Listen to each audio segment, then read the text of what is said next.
Hello everyone, Cheyenne Crispin with the Standardbred Transition Alliance here with Purple Haze to talk about the Standardbreds that are going to be in the adoption class at the National Standardbred Horse Show. Here with me now is trainer Ashley. Let's talk about this guy right here. Who is this guy?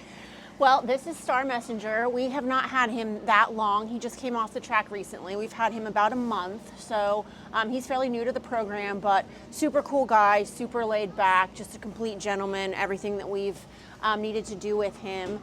He's a pretty chill guy. He's been easy restart, and he would be best suited to someone who just kind of wants to take it easy. He had a pretty long racing career, so he's great on the trails. He walk trot canners, just a really classy guy.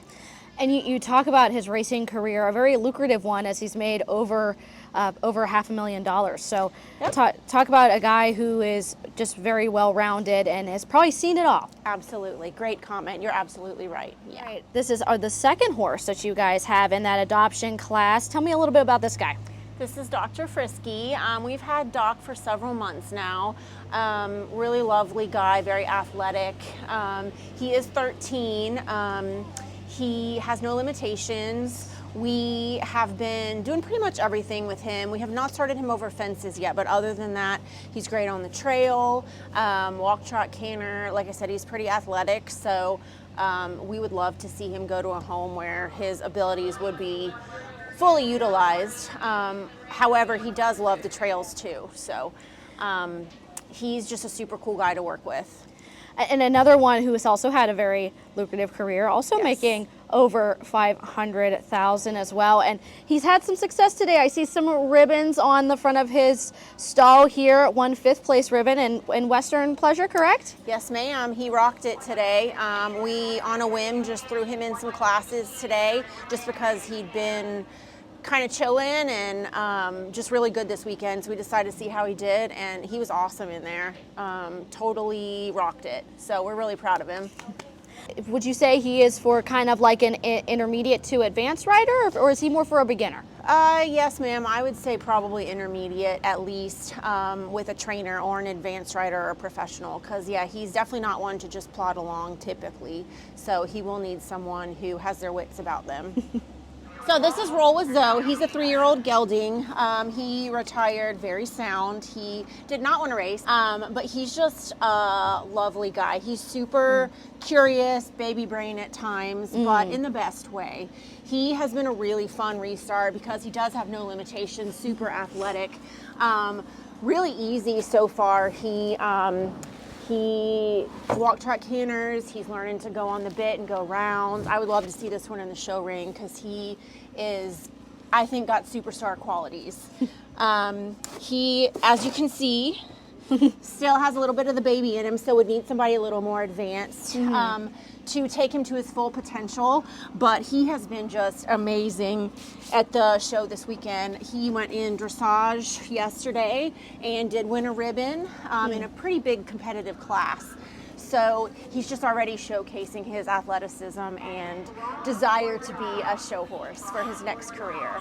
You say he is a young horse. Do you often get younger horses in your program, or do you get a mixture? It's a really big variation, and it kind of depends. You know, sometimes we'll have several youngsters on the farm, and then there's times when they'll all be more mature variety. But I would definitely say we've got the wide spectrum right now in the barn. Like I said, he's 3 and then all the way up to 14. So definitely the full gamut right now. So when it comes to restarting them, do you think it is easier to work with a younger horse, or is it easier to work with an older horse because of the fact that the older horses maybe have a little bit more experience of being, you know, in cross ties or just loading in the trailer?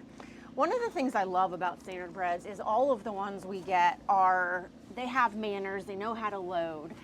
This is just a little bit of baby anxiety, but that's one of the things I love about the Standardbreds is their personalities are just so laid back, so willing to please, because of their race background. Even if they never race, they've learned how to load, do all the things, cross tie. You know, we have the few rare ones that we have to teach some of the basic ground stuff to, but overall, they're just super well-mannered kids. Now we are on to the final horse available for adoption here at Purple Haze in the adoption class. Talk to me a little bit about this guy. So this is Major Canby. We have had him for a hot minute. He can have a little bit of a sassy attitude, so he is definitely not everybody's cup of tea. He is the type of horse that needs to know that his mom or dad is the one in charge and not him, because he will definitely try to be the alpha. There is nothing mean about him. He just, like I said, can be a little sassy from time to time, so he will need somebody who knows their way around a horse and their way around retraining one of these guys too. So Major is kind of been there, done that kind of guy. He is great on the trails. He's great in the arena. He does have a jumping limitation due to an old injury, but flat work, fantastic. He showed in the dressage yesterday. He showed in some hunter under saddle classes today, and he's just been a real superstar. You know, once we get the attitude under control, he's ready to go to work. And what is it like having to, obviously most people may or may not know that every Standardbred has their own unique personality. So when you get one that's a little bit sassier per se, how long does it take for them to adjust to your guys' schedule or routine? So we have a typical, as you can imagine, typical routine when we get a new one in. We let them settle in for a few days, depending on the horse, up to a week or two. And then we just start with groundwork, just desensitization, see what they already know. And then when we start to try and get on them, it's a 2 to 3 person process. So we'll start by just putting weight on them, just see how they respond. Some of them it's super easy, we jump on them the same day. Some of them it takes a little bit longer. And then once we've got them going under saddle, then we just start taking them through their paces. You know, these guys know how to steer. They know what a bridle is about. It's having the weight of the rider on their back and learning the aids, the leg aids, the different hand aids that would be different between a driving discipline and a riding discipline. So these guys, in my experience, are super easy to retrain, but we still go through the process. We don't want to overwhelm them, but they're a super fun breed to work with. And not only that too, out of all the 4 here, you can definitely say this guy is on the smaller end, but small but mighty. Absolutely, that is a great analogy. He is small but mighty. You come to his stall and he definitely judges you when you come in to decide if he likes you or not. But yes, he is on the smaller side. I would say probably right at 15 hands, which is a great size for most people because he's very manageable, not super tall. He's a little finer boned than some of the ones we get in, but still plenty of get up and go. And you talk about with all these horses, you immediately get them used to the trails. So what is that like? And do you say he's more of a trail horse or is he more of a show horse?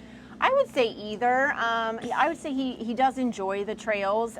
Anyone who wants to use him or has a desire to show him, he will need some prep before shows because he's not just a get on and go kind of guy. He does need a little bit of warm up beforehand, lunging, that type thing. But he's been great this weekend once you get him settled. So, second year of having the adoption class. What is your goal for each of these guys? And or obviously we hope for them to get adopted by the end of it. But what is your goal for them when it comes to the class? Yeah, that's a great question. And you know, any exposure they get is great exposure because this type of environment is not something they're used to. Yes, they've been to races and that environment, the electricity and that type thing, but this is a bit different, as you can imagine, from the racetrack. And so just getting them in this environment and them realizing, okay, we're not going to race. This is a whole different ball game. So that type of experience is priceless. And whether they get adopted or not, this is something that they can put in their toolkit and use for their future career regardless. So let's just say somebody who isn't here today, they got to see these horses on video and want to learn more about them. What's the best way for them to get in touch with you? Yeah, great question. So we have a Facebook page, we have a website, and then of course you can always call and inquire. If there's a horse that you see and you fall in love with, our application is on our website and you can fill that out and come try them. We're always happy to see new faces and get inquiries and new interest in the breed and the horses.